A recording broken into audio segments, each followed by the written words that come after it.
Hello ladies and gentlemen, and welcome back to the channel. I am Starco Gaming and we are back with another Dragon Champion video. If you are level 15 or below, make sure to use the promo code Starco to get a free starter pack. To do so, guys, it is pretty simple. You go in the settings, use promo code, and you enter the code Starco, STARKO. You press OK and you will receive your free starter pack. And by the way, guys, this code is usable in many places. Like, you can actually just check out our merch store and actually use this code as checkout to save 10% on your merch you order. And guys, we have a brand new amazing shirt. You can see it on screen right now, the rainbow fart shirt. Guys, who does not love a freaking rainbow unicorn with a freaking rainbow porn stash and a rainbow parting cloud? Everybody loves that. Check out our merch store, guys. The link is in the description down below. So with all that said, guys, today we're going to be jumping into Erochar'S Champion Stage 5. We're going to show how to actually kick this challenge ass, guys. And well, hopefully you guys will be able to follow the step we follow in this video and get your legendary scrolls too. As we can take a quick look here at the rewards, guys, the rewards are awesome.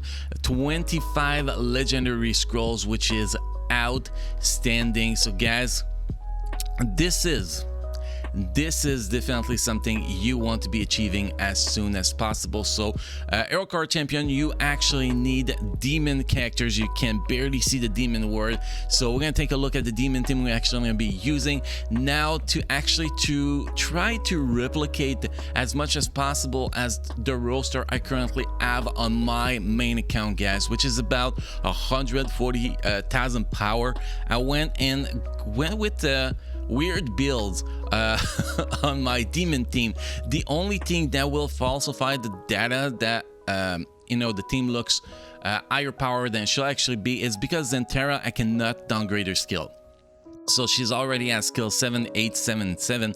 But honestly, those skills won't actually really affect the challenge. Maybe a little bit more healing, but that is going to be pretty much it. But the rest, guys, there's 6,000 power difference between my account and the test account for that demon team. It's the same exact team I will be using on my account, and 8,000 power difference between my Zentera and the Zentera on the test server. So guys, probably my team is stronger than this team. That's pretty much the data I get from that, because the 8,000 power difference on Zentera may be equivalent to about 2,000 power in true power from this team. So basically, this team is running probably about the same power as my team, I think. So yeah, this is what we're going to be using, guys. We're going to take a quick look at these builds so we can actually see what we're doing here. We have Zentera focus on speed, which is not a very solid build. You actually want to go, yes, speed is important, but you want her to have more damage. So it's actually one of the rare characters that you actually want to have 4 damage runes with probably, I don't know, 2 tenacity runes that will go to actually make sure she does not get debuff as much as possible. I think that will be the most important artifact. You want to go damage and tenacity. That's what's going to be the most important for her. So basically, even though the skills are 7, 8, 7, and 7, my 24,000 power Zentera on my account will actually perform better than this Zentera, most likely, because I have higher speed, I have higher damage, and I have higher tenacity on my account.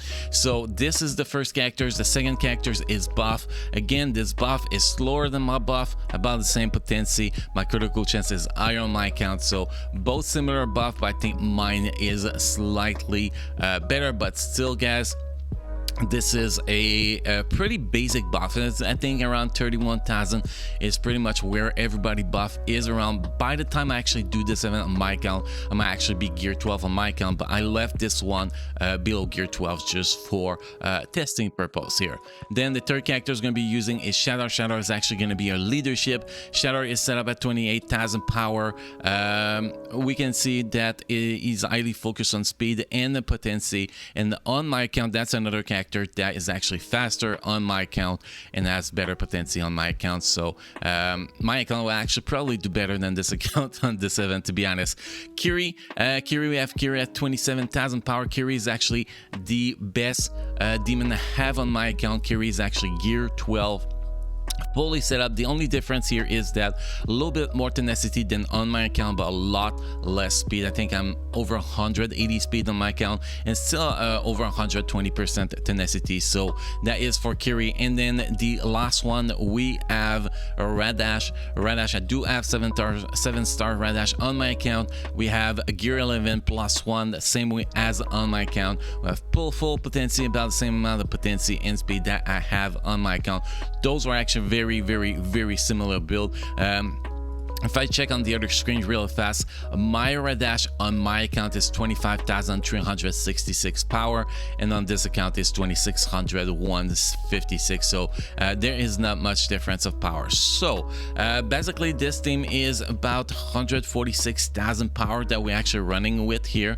Those 5 demon on my account is 139.9 K power, so it's gonna be pretty similar, because I'm talking about that, guys, for a specific reason. The last video I made about stage 5, someone just started complaining that I was using crazy test server account with solid characters, and that my strategy was not working, which was a total lie, because I use the same strategy with a much lower power team on my personal account, but I just do this video on the test server so I can release it at the same time as the event release, so you guys can actually have that help as early as possible. But yes, I did downgrade those characters a lot. I downgrade them from gear 12 to gear 11 something, just to prove a point here that it does not matter if you have them at gear 11 or gear 12. You're still going to be able to do this, but you still want to have them as strong as possible. So next, guys, we're going to be jumping into the event so we can actually kick his ass. So where is it? I can't see. So here we go, guys. We're gonna be jumping in Erochar'S champion. Let's see how this is gonna go. So this is the team, guys. Well, actually, this is not the team. This is the team. You can actually always use buff lead too. A buff lead will increase the speed of your team, will still do a crazy job, crazy job. But I prefer Shadow lead because it'll increase the potency of all ally mage by 20%, so my Radash will perform a lot better. All ally demon get the 80% chance to inflict slow up on the enemy for 1 turn whenever they inflict a debuff, and if the enemy is already slow, the demon recover 25% their turn meter, but not once, more than once per turn. I think that Shadow is actually a better leadership than buff, but it depends on the situation. If the other team is too fast, we might have to cancel this fight and go with buff lead here. But the very important thing to this team is to make sure that if you use Radash, you have Shadow with him, or if you use Shadow, you have Radash with him, because the synergy between those two is gonna be very important. So guys, let's press the battle button and let's jump into this goddamn shit, obviously. So hopefully this is gonna go well. I'm really hoping it's gonna go well, because we're trying to do raw footage here, and well, we do have Eric Shellbreaker, we do have the other guy which is Garrett, so that's actually gonna be very interesting. You can see we are taking a shit ton of damage right off the bat, so that's going to be pretty painful. And we're starting with Garrett of the other team, literally having the buff removal. But he's gonna try to apply that blind. I actually waited for that skill, actually that was my bad, but he's gonna try to apply that blind, so that's definitely gonna suck really bad here, guys. But we're gonna try to do with it now. Here we're gonna go with that, so we can actually go with that next and try to kick in as much damage as we can before it's too late. Here we're not gonna get any buff removed, so we can actually go with that. We don't need that second skill because that will be useless. We don't need that second skill here again because we cannot really apply debuff, so we're gonna try to go basic for as long as we can. We're not taking too much damage so far, so it's great. Now you can see we have that third skill ready, so we can actually transfer some of that blind on the other team, which is why you want to save that third skill from Radash at that point. And you only have to fight 3 enemies, so that might actually not be that bad, guys. Might actually not be that bad. Now, even if he has buff immunity, we're gonna go with that. The 2 in the guy in the back don't have buff immunity, so might actually be able to drop some extra buff, which we did, so we're not doing bad. Damn, that was a lot of damage from a Darian. I wish Darian that we have will actually be that strong. Wouldn't that be awesome? By the way, guys, I highly recommend one thing for this event. Get your Zentera passive ability to level 7, because she will restore ability to 2 allies every turn she gets instead of 1 ally. So just that is going to be a game changer even for Battleground. This is a game changer for Battleground, so I definitely, guys, recommend you guys to do that, because that will give you a huge advantage in my opinion. And now we don't have any debuff, so using that third skill will actually be pointless. So we're just going to go basic ability. And with the Zentera, well, except there because we got buff removal, but with Zentera you should be able to keep that taunt on your Kiri at all time unless Garrett gets buff removal, obviously. So I'm going to try to get that taunt back. We got that taunt back, so you can see we did not lose it for long, which is great. And if you keep that taunt on with Itenicity, you should be able to just survive all the big hits you actually receive. And when you get too much of a hit, you'll always have your Zentera to just heal through, which is awesome. Here they have buff immunity, so we are not going to be using that debuff from our boy, what is his name, Buff. We're gonna wait a little bit, obviously. Now this tank does not want to drop his goddamn taunt, and we lost the taunt again, so that definitely sucks, but it is not over, guys. We're still in that. We're gonna see how this is gonna go, but yeah, we are definitely still in that. Here we're gonna remove the blind on both of them by the third skill of buff, so we can actually get them going. And now we finally have the taunt off, so we can actually go for Garrett as fast as possible. Now this guy has buff removal and he just uses blind, so there's literally no point in taunting here because that taunt will get removed. So we're just gonna attack him, do as much damage as possible, and see how it goes. We can actually apply the stun, so that's actually very, very useful. We're gonna be able to pop that taunt now and probably just finish him up, hopefully, before he get another turn. That's the objective, at least. And there we go, he is dead. Now this is most likely a win. All we gotta do is finish Eric. Although we lost Zentera, we are still able to do that as much as possible, which is great. Obviously we got a taunt back, so we have to deal with that, so we're gonna actually do that on him. That's always nice. I like to get this guy to get more turns, but I should have saved it for my Kiri, to be honest, but that's fine. We can actually, well, Eric does not have any great buff, although he did up some crazy damage here, but it did not have great buff, so we went with it. We got a taunt back. The taunt cannot be removed anymore, so basically we're just gonna survive, apply debuff, and get a win here, which is exactly what we're doing. We're just gonna deal with that that taunt, and that is pretty much it. And that taunt is gone. This is gonna be a win. So even though it was not a flawless victory, you see the point here, guys. If you can take out Garrett as soon as possible so you don't get buff removal anymore, you're gonna be able to just do just fine here. We're gonna get that taunt back just to make sure we are staying safe, and then we're gonna finish this guy first, then we're gonna go for Eric after that. And Eric is probably much the only good DPS that's out there, so you just want to make sure that Eric will be attacking your Kiri. If Eric does not attack your Kiri, something else, it will most likely one-shot, like a one-shot Shadar, like a one-shot Zentera. That is pretty much how it works. And then there we go, guys.